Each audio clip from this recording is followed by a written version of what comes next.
아골은 네 가지 종류의 무리가 있다고 말씀을 합니다. 네 가지 종류의 무리가 있느니라. 아골이 살던 시대의 대표적인 죄악들을 말하고 있습니다. 아골이 살던 시대에는 대표적인 죄악이 네 가지가 있었다는 거예요. 아골의 세대의 죄악을 이런 무리가 있다라고 성경은 기록하고 있습니다. 이런 무리가 있느니라. 다른 말로 하면 이런 인간이 있느니라. 우리 다시 한번 따라합시다. 이런 무리가 있나이다. 여러분들은 이런 무리가 안 되기를 주의 이름으로 축원합니다. 이런 인간이 있느니라. 이런 인간 안 되기 바랍니다. 아골이 볼 때에 네 가지 아주 보기 싫은 무리들이 있었다는 거예요. 네 가지 종류의 아주 꼴상스러운 사람들이 있었다는 거예요. 지금도 있지요. 지금도 있어요. 그런데 그 첫 번째가 뭐냐? 오늘 본문 11절 아비를 저주하며 어미를 축복하지 아니하는 무리가 있다는 것입니다. 아비를 저주하며 어미를 축복하지 아니하는 무리가 있다. 아골의 시대는 불효의 시대였습니다. 공자나 맹자가 특별히 효를 강조했습니다. 공자, 맹자 하면 효. 그들이 그렇게 큰 목소리로 강조한 것은 그들이 살았던 전국시대가 폐륜과 불륜의 시대였기 때문입니다. 여러분, 그냥 공자, 맹자가 그냥 효를 강조한 게 아니에요.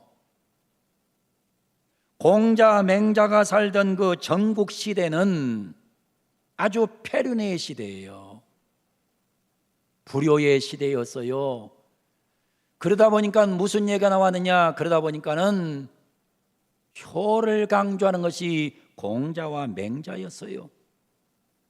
근데 사람들은 잘 모르고 맹자가 효를 강조했으니, 공자가 효를 강조했으니 유교가 아주 훌륭한 종교다.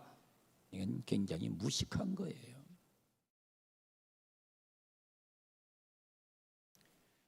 그만큼 그 시대가 불효자가 많았다는 거예요. 여러분, 불효자가 많으면 사람들이 효를 강조하게 돼 있는 거예요. 효자가 많으면 효를 강조하지 않아도 돼요. 여러분 그렇죠? 요즘같이 예배당에 안 나오니까 자꾸 목사가 예배당에 나오라고 강조를 하는 거예요. 평상시에 잘 나오면 목사가 그 얘기 할 필요가 없는 거예요. 교인이 기도를 많이 하면 기도를 강조할 이유가 없는 거예요. 기도를 안 하니까 기도하자고 얘기하는 거예요.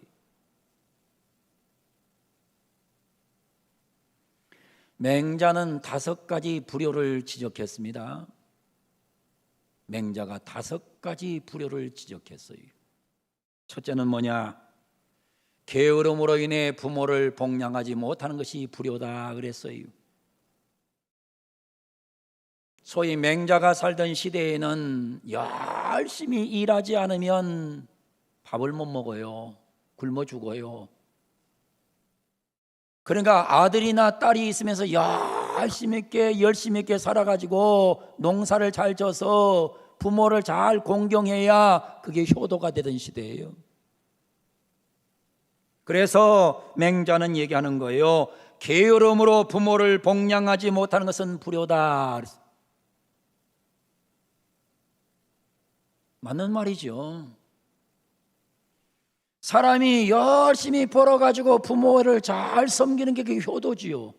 지금도 마찬가지예요. 지금도 자식이 됐으면 자식이 열심히 있게 노력하고 열심히 있게 수학을 얻어서 부모를 잘 섬기는 게 그게 효도거든요. 내 아들로 하나 뒀더니 딸 뒀더니 이게 맨날 놀고 먹고 아무 수입도 없고, 그래서 캥거루족이 돼가지고 나이는 30이 넘어도 40이 돼도 엄마 아빠 품을 못 떠나고 있다. 그건 캥거루족이에요. 그건 불효자식이에요.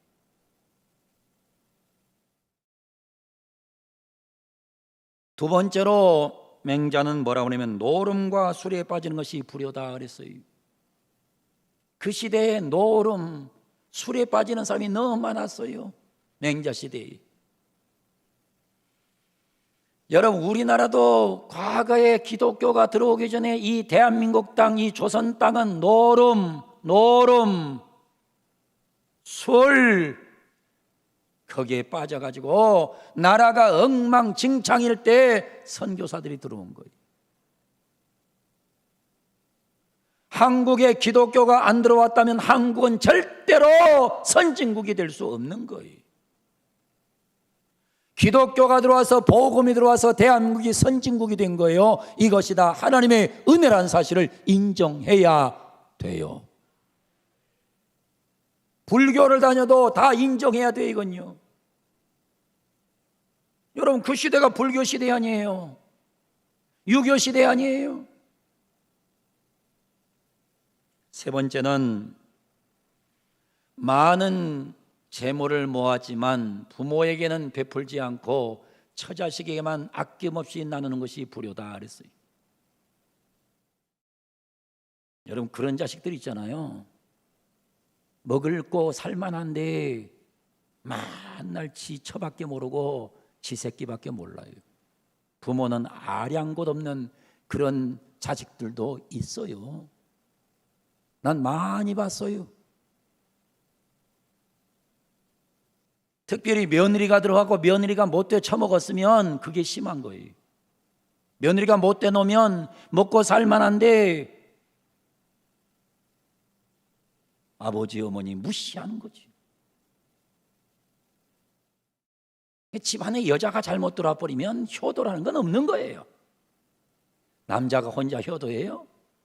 있을 수 없어요. 그게 쉽지 않아요.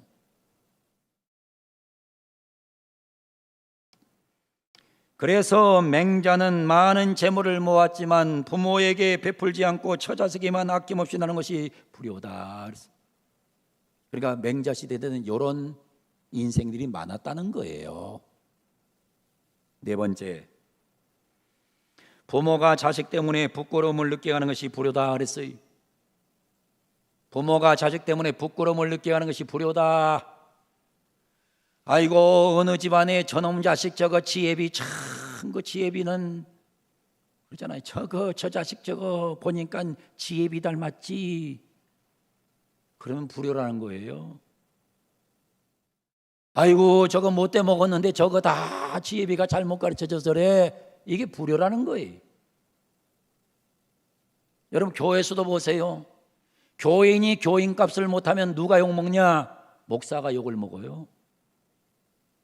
요즘 우리 교회 2명이 자꾸 밖에 나가가지고 이상한 행동해가지고 주안을 교회가 욕을 먹게 하는 분들이 지금 2명 있어요. 2명. 왜 그러고 사는지 모르겠어요. 권사가 권사답게 살아야 되니 권사가 권사답게 못 살고 이상하게 살아고 저 교회 명예를 손상시키고 있어요. 어떻게 해야 되나 지금 고민 중에 있어요.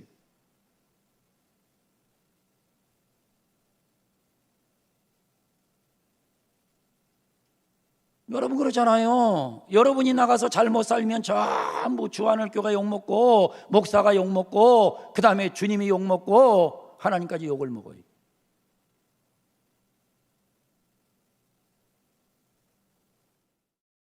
여러분, 사람이요 나이가 들어가면서 제일 무서운 게 뭔지 알아요?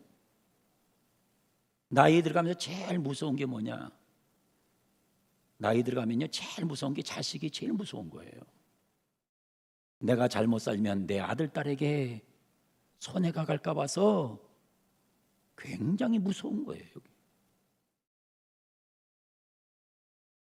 아버지가 잘못 살면 아들에게 딸에게 손해가 가기 때문에 그게 무서운 거예요. 그래서 나이 들어가면서 제대로 인격이 형성된 사람은 절대로 자식에게 손상을 주는 일을 겪지 않도록 하려고 애를 쓰는 거예요. 근데 사실은 어느면서는 뭐냐면 자식들도 그 생각해야 돼요. 나 때문에 우리 아버지가 우리 어머니가 망신당하면 안 되잖아요. 그거 누구 집 아들이냐? 그 누구 집 아들이야? 참 훌륭해. 이래야 뭔가 아버지 어머니가 살맛이 날 거 아니에요.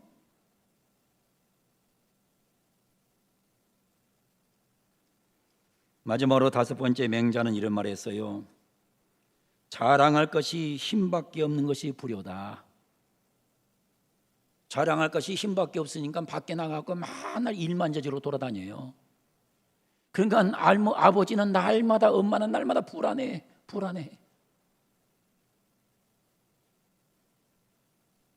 여러분 항상 보세요. 보면서 그러잖아요. 목회를 하면서도 항상 교인들을 보면서 저분이 무슨 일을 저지를까 굉장히 불안해요.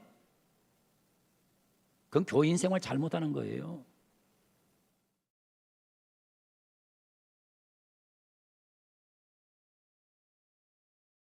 유교를 효도의 종교라고 합니다.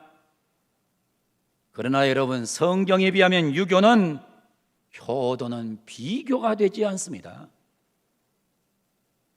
성경을 모르니까 제사 지내지 마라. 그러니까는 기독교는 불효의 종교.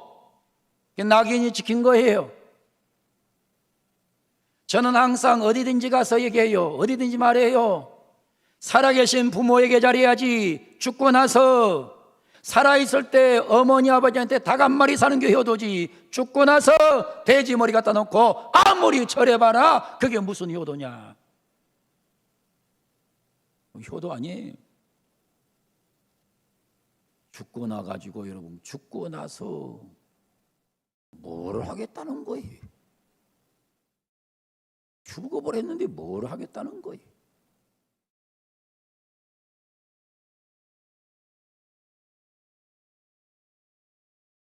여러분 기독교는 아주 강력하게 부모를 잘 섬길 것을 강조하고 있음을 절대로 잊지 말고 여러분들은 있는 힘을 다해서 효도 잘하는 은혜 받은 백성 되기를 주의 이름으로 축원합니다. 개중에 이렇게 예배를 못 드리고 저한테 문자 보낸 분들이 있어요. 목사님 이번 주에는 휴가인데 어머니한테 좀 다녀올게요. 목사님 수요일 날인데 예배 못 드려서 죄송해요. 저 지금 부모님한테 와 있어요. 그럼 제가 항상 답변하는 게 있어요. 효도 잘하고 오세요.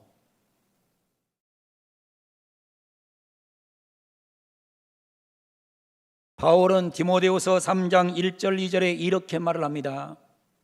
너는 이것을 알라. 말세에 고통하는 때가 이르러 사람들이 자기를 사랑하며 돈을 사랑하며 자랑하며 교만하며 비방하며 부모를 거역하며 감사하지 아니하며 거룩하지 아니하며 말세가 되면 8가지 징조가 나타난다는 거예요. 말세의 징조는 8가지라는 거예요. 바울이 말합니다. 첫째는 자기 사랑, 자기를 사랑해요. 전부 자기밖에 몰라. 내 중심이야, 내 중심. 하나님 중심도 아니고 너 중심도 아니야. 그냥 만사가 내 마음대로 돼야 돼. 이게 말세의 징조라는 거예요. 그래서 종말이 되게 되면 사람이 굉장히 이기주의화 돼 간다는 거예요. 두 번째로 종말이 되면 어떤 일이 생긴다고 그랬어요? 돈을 사랑하며 돈 사랑하며 돈이면 다 돼. 돈이면 인격도 신앙도 만사를 다 내동댕이 쳐버리고 돈밖에 없어요. 돈을 사랑해요. 자본주의 사회에서 돈이 힘이 대단한 거지요. 자본주의 사회는 돈이 힘입니다. 그러나 제가 얘기하지만 돈은 좋아할 수는 있지만 돈은 사랑하면 안 되는 겁니다. 돈은 좋은 겁니다. 돈은 나쁜 게 아니에요. 근데 돈을 사랑하면 안 돼요. 돈을 사랑하면 안 되는 거예요. 종말의 현상이라는 것입니다. 세 번째, 자기 자랑을 한다는 거지요. 종말이 되면 자꾸 자기 자랑이에요. 자기 자랑, 자기 자랑. 자꾸 자기 자랑을 하는 거예요. 맨날 그저 그냥 자기 자랑, 별로 한 것도 없는데 자기 자랑.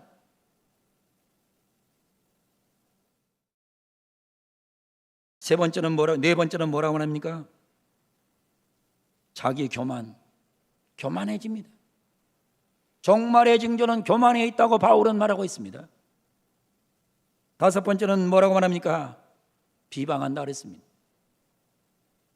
종말이 되면 자꾸 남을 비방해요. 나도 별 볼 일 없는데 남을 비방할 게 뭐 있어요? 나도 모자라는데 남을 뭐하러 얘기해요? 나나 잘하면 되지 나도 못하면서 남을 막 혹독하게 비방해요. 이 종말의 징조라는 거예요. 여섯 번째는 뭐라고 말합니까? 부모를 거역한다 그랬습니다. 부모에게 순종하지 않아요. 부모 말 듣지 않아요. 부모를 우습게 여겨요. 부모를 하찮게 여기는 거예요. 이런 현상이 일어난단 말입니다. 일곱 번째는 뭐예요? 감사하지 않습니다. 감사가 없어져요. 종말에는 감사가 없어요. 그냥 항상 원망, 불평이 득실거려요. 마지막으로는 뭐예요? 거룩하지 않아요. 거룩하고는 거리가 멀어요. 마음대로 살아요. 더럽게 살아요. 누구 얘기냐? 바울 사도 얘기예요. 하나님의 종 바울의 얘기예요. 부모 공경은 인간 기본 윤리입니다. 사회의 기본 윤리가 부모 공경입니다. 아니, 하나님의 절대적인 명령입니다. 여러분, 부모 공경은 하나님의 절대 명령이에요. 그렇기 때문에 여러분 부모를 잘 공경하는 은혜를 받기를 주 이름으로 축원합니다. 성경 몇 구절을 제시하겠어요. 출애굽기 20장 12절 보세요. 같이 읽어요. 앞에 화면 보고 시작. 내 부모를 공경하라. 그리하면 내 하나님 여호와가 내게 준 땅에서 내 생명이 길리라. 나는 목회를 하면서 때로는 이런 거 많이 봐요. 많이 봤어요. 이상하게 가만히 보면 별로 잘한 것도 없는 게 잘 살아. 잘 먹었어. 잘 먹고 살아. 비결이 뭔가 그러면 꼭 뒤에 기도하는 부모가 있는 집은 잘 되더라고. 잘 돼요.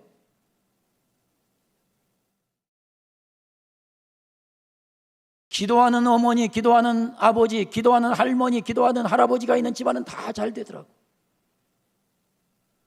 효도하는 집안의 사람들은 다 잘 되더라고. 안 믿는 사람도 내가 봤어요. 안 믿는 사람도 효도하는 집안은 잘 되더라고.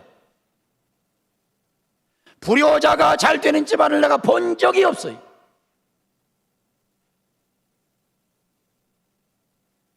네 부모를 공경하라. 그리하면 네 하나님 여호와가 내게 준 땅에서 네 생명이 길리라. 부모 잘 공경하기를 바랍니다. 레위기 19장 3절은 이렇게 말해요. 같이 읽어요. 시작. 너희 각 사람은 부모를 경외하고 나의 안식일을 지키라. 나는 너희 하나님 여호와이니라. 너희 각 사람은 부모를 경외하라. 하나님을 경외하듯이 부모를 경외하라는 겁니다. 에베소서 6장 1절로 3절은 이렇게 말합니다. 자녀들아 주 안에서 너희 부모에게 순종하라. 이것이 옳으니라. 2절에 말합니다. 네 아버지와 어머니를 공경하라. 이것은 약속 있는 첫 계명이니 이로써 내가 잘되고 땅에서 장수하리라. 잘되고 싶어요? 효도하셔야 돼요. 부모 잘못 섬긴 사람 치고 내가 잘되는 사람을 못 봤어요. 장수의 복을 받으려면 부모 공경을 해야 건강하고 장수할 수 있는 겁니다. 아비를 저주하며 어미를 축복하지 않은 자는 매우 악한 자입니다. 성경은 이것은 사형에 해당된다고 말하고 있어요. 레위기 21장 17절 무서운 얘기입니다. 앞으로 성경 앞으로 넘기세요. 레위기 21장 17절 같이 읽어요. 22장 17절을 보면 이리 나와요. 자기 아버지나 어머니를 저주하는 자는 반드시 죽일지니라. 사형에 해당된 사형입니다. 사형감이에요. 자기 아버지나 어머니를 저주하면 사형감이라는 거예요. 사형감.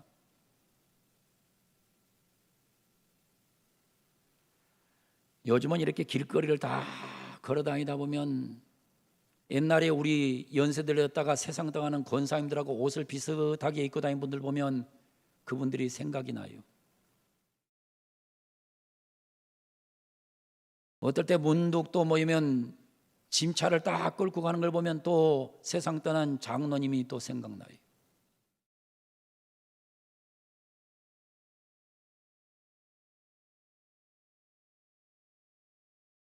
레위기 20장 9절은 이렇게 말합니다. 만일 누구든지 자기의 아버지나 어머니를 저주하는 자는 반드시 죽일지니 그가 자기의 아버지나 어머니를 저주하였은즉 그의 피가 자기에게로 돌아가리라. 여러분, 어느 경전에 부모를 거역하면 사형이라는 경전이 어디 있습니까? 성경 외에 더 있습니까?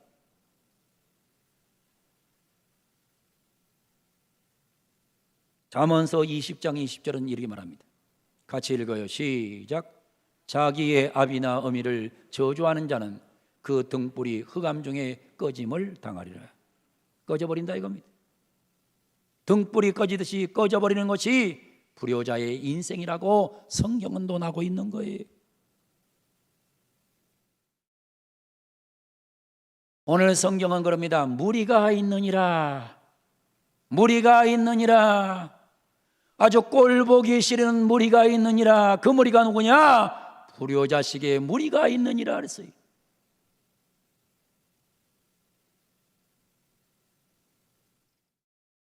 여러분, 세상 떠나고 후회하지 말고 부모에게 효도 잘하는 그런 은혜 받기를 원합니다. 다 떠나고 나면 안타까움 밖에는 아무것도 없는 거예요. 주신 말씀 잘 듣고 무리가 있느니라. 무리가 있느니라. 다시 한번 따라하고 기도합니다. 무리가 있느니라. 무리가 있느니라. 불효하는 무리가 있느니라. 여러분들은 불효하는 무리가 꼭 안 되기를 주 이름으로 축원합니다.